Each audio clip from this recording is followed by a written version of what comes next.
8:45 now, some business news and some slightly better news from the high street, I think, as well. Dominic's here. Yes, thanks. And a simpler tale of landlords chasing money and tenants who can't pay. The outdoor goods chain Black's Leisure has managed to restructure its debts in a move it says will safeguard more than 4,000 jobs. Black's operates not just the outdoor gear stores of the same name, but also Millet's and O'Neill. It's struggled in the recession, posting losses, and its banks say they wouldn't carry on lending it money unless it closed 101 of its least profitable stores. The trouble is, in many cases, the leases had years left on them to run. Black seemed to be stuck. So what did they do? Andrew Teacher of the British Property Federation, which represents landlords, joins us now. Andrew, what did they do? What was the deal? Well, basically what's happened is that the landlords have agreed to rip up the leases on 101 stores. They've taken 6 months' rent as essentially a payoff, and Blacks have agreed to cover the empty rates. So what this shows really is the landlords have been willing to be a lot more flexible and really do what they can to save 4,000 jobs. But why would they do that? Because if I was running a business and I saw that a quarter of it was suffering, and I wanted to get out of the financial liabilities of that quarter that was suffering, I'd run at it with every opportunity. So isn't the problem that this may happen again? You've given the opportunity and everyone will go for it.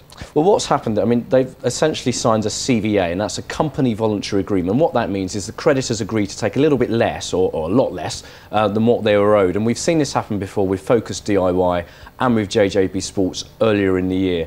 And there is a real concern among landlords that other companies may just use these as excuses to get out of stores that aren't performing and really just try and turn their business around when, you know, it could be poor management, it could be poor products that have got them into that mess. And there's a feeling really that the landlords shouldn't be the only ones to bear the pain. I think, you know, the property industry doesn't have a problem with being flexible. It doesn't have a problem with doing what it can to support jobs. But in this case, the only people that have borne any kind of hit have been the landlords. Yeah, but you're saying that they're still getting 6 months' rent, aren't they? So is there quite a clever calculation here being made that the recession's coming to an end, the economy's improving, they'll probably find another tenant in 6 months anyway, and they've got guaranteed money on the table? Well, I mean, that depends where the stores are placed. I mean, what we've seen from the IPD index, that's the Investment Property Data Bank, the people that measure the performance of property, they're showing that things are starting to turn around, that capital values, the values of actual buildings are going up.